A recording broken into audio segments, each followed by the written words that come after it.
Welcome back to my channel. সবার প্রথমে জানাই কাছে দূরে দেশ এবং দেশের বাইরে যে যেখান থেকে আমার ভিডিওটি দেখছো সকলকে জানাই অসংখ্য ধন্যবাদ। তো দেখো এখানে জ্যান্ত তেলাপিয়া মাছ আছে, আর এই মাছটা কিন্তু আমাদেরই পুকুরের মাছ, তোমাদের দাদাভাই এনেছিল।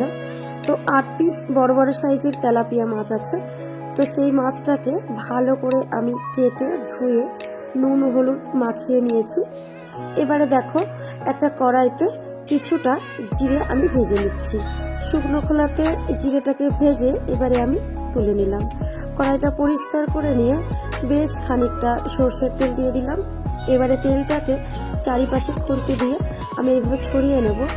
এইভাবে ছড়িয়ে নিলে মাছ কিন্তু লেগে যাওয়ার চান্স একটু কম থাকে, ভয় থাকে না। তো তোমরা চাইলে এইভাবে ছড়িয়ে নিয়ে দেখো, দেখবে মাছ লেগে যাবে না কড়াইতে। আর তার আগে আর একটা কথা বলি, কড়াইটাকে বেশ ভালো করে একটু গরম করে নিতে হবে।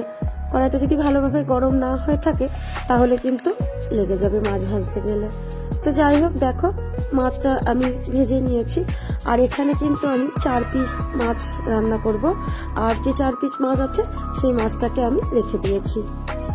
মাছটা খুব একটা বেশি পছন্দ করে না, তোমাদের দাদা ভাইও না আর আমিও না। আর আমার ছেলে তো এরকম কাটা মাছ তো খাবেই না। তো যাই হোক, 4 পিস মাছ আমি ভেজে তুলে নিলাম। এবারে দেখো ওই তেলের মধ্যে লম্বা করে কেটে নিয়েছি বেগুন। তো তোমরা চাইলে ডুমো করেও কেটে নিতে পারো। আর এই দেখো মাছটা ভেজে আমি তোমাদেরকে দেখালাম। তো এই বেগুনটাকে এবারে আমি ভালো করে লাল লাল করে ভেজে নেব। বেগুন ভাজা হয়ে গেছে, তো বেগুনটাকে এবারে আমি তুলে নিচ্ছি। আর হ্যাঁ বন্ধুরা, বেগুন ভাজার সময় কিন্তু আমি নুন হলুদ কিছুই দিইনি, শুধু বেগুনটা জাস্ট আমি ভেজে নিয়েছি। তো ভালো করে বেগুনটাকে ভেজে নিয়ে দেখো এখানে শুকনো লঙ্কা, তেজপাতা, দারচিনি আর একটু গোটা জিরে ফোড়ন দিলাম। বেশ খানিকটা সময় নিয়ে হালকা আছে আমি এই ফোড়নটাকে ভেজে নেব।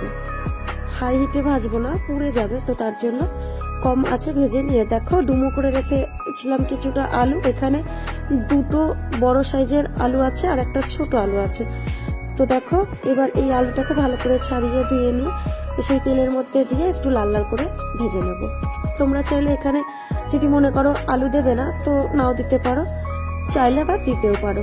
দেখো এখানে 4 থেকে 5টা কাঁচা লঙ্কা চেরা আছে। লঙ্কাটা তোমরা তোমাদের প্রয়োজন মতো অ্যাড করতে পারো। আমি যেহেতু ঝাল কম খাই, আমাদের পরিবারের সকলেই ঝাল কম খায়, তো তার জন্য 5টা লঙ্কা আমি এখানে দিয়ে দিলাম। আর দেখো এখানে পরিমাণ মতো নুন হলুদ আর একটু কাশ্মীরি লাল লঙ্কার গুঁড়ো দিয়ে দিচ্ছি। দেখো মশলাগুলো দিয়ে আমি আবারও একটু ভেজে নিচ্ছি। আলুটা বেশ একটু লাল লাল করে আমি ভেজে নেব। তো যাই হোক, দেখো ভালো করে ভেজে নেওয়া হয়ে গেছে। এবারে আমি এখানে পরিমাণ মতো জল অ্যাড করছি। তো তোমাদের এখানে যতটা পরিমাণে মাছ কিংবা এই আলু বেগুন যাই হোক যে মশলাই তোমরা যে সবজি অ্যাড করবে, তো সেই আন্দাজ মতো তোমরা এখানে জল দিয়ে দেবে। জল দিয়ে দেওয়ার পরে দেখো মাছ জলটা যেই ফুটে উঠেছে, ঝোলটা যেই ফুটে উঠেছে, তারপরে দেখো আমি বেগুন ভাজা আর এই মাছ ভাজা দুটো একসঙ্গে আমি দিয়ে দিলাম। আর এখানে কিন্তু আমি যেই পর্যায়ে দিয়েছি বেগুন আর মাছ, আলুটা হয়ে গেছে, সিদ্ধ হয়ে গেছে, তারপরে কিন্তু দিয়েছি। আলু সিদ্ধ হওয়ার আগে দিলে পরে বেশি পরিমাণে যদি ঝোলটা ফোটানো হয় তাহলে কিন্তু মাছটা গলে যাবে, মাছটা কাটা থেকে ছেড়ে যাবে। তো তার জন্য সেদিকে নজর রেখে আলুটা যাতে সিদ্ধ হয়ে যায় তারপরে তোমরা বেগুন আর মাছটা দেবে। তো দেখো শিলনোড়াতে মশলাটাকে আমি গুঁড়িয়ে নিয়েছিলাম, যে ভাজা মশলা ভেজে রেখেছিলাম জিরেটা, তো সেই জিরেটাকে শিলনোড়াতে গুঁড়িয়ে নিয়ে এবারে দেখো দিয়ে দিলাম, ভালো করে মিশিয়ে নিচ্ছি। তো দেখো দেখতে পেলে বন্ধুরা একদম সিম্পল ভাবে তৈরি করেছি। আর এই মাছটা যদি এরকম পাতলা ঝোল করে রান্না করা যায় খুব সুন্দর লাগে। গরম গরম পরিবেশন করবে গরম ভাতের সঙ্গে, দেখবে খুব ভালো লাগবে। আর যদি তোমরা মনে করো তেলাপিয়া মাছের ঝাল করবে তাহলেও করতে পারো, কোনো অসুবিধা নেই। আর আমার মতো যদি এইভাবে রান্না করতে চাও তাহলেও করতে পারো। এই মাছটাই যেন একটা অন্য স্বাদের মাছ, খুব ভালো লাগে খেতে। তো যাই হোক বন্ধুরা, তোমাদের সঙ্গে অনেক কথা বলে ফেলেছি, তো চলো এবারে নামিয়ে নিই। তো এই হচ্ছে আজকে রান্নার ফাইনাল লুক, আলু আর বেগুন দিয়ে তেলাপিয়া মাছের ঝোল। কেমন লাগলো অবশ্যই কিন্তু কমেন্টস করে বলো। খেতে কিন্তু খুব ভালো লাগে জানো তো। তো তোমরা চাইলে এইভাবে তৈরি করে নিতেই পারো। তো যদি আমার এই সুন্দর সিম্পল পদ্ধতির রান্নাটা যদি তোমাদের কাছে একটু ভালো লেগে থাকে, প্লিজ লাইক কমেন্ট শেয়ার করে দিও। আর প্রচুর প্রচুর শেয়ার করো, কেমন?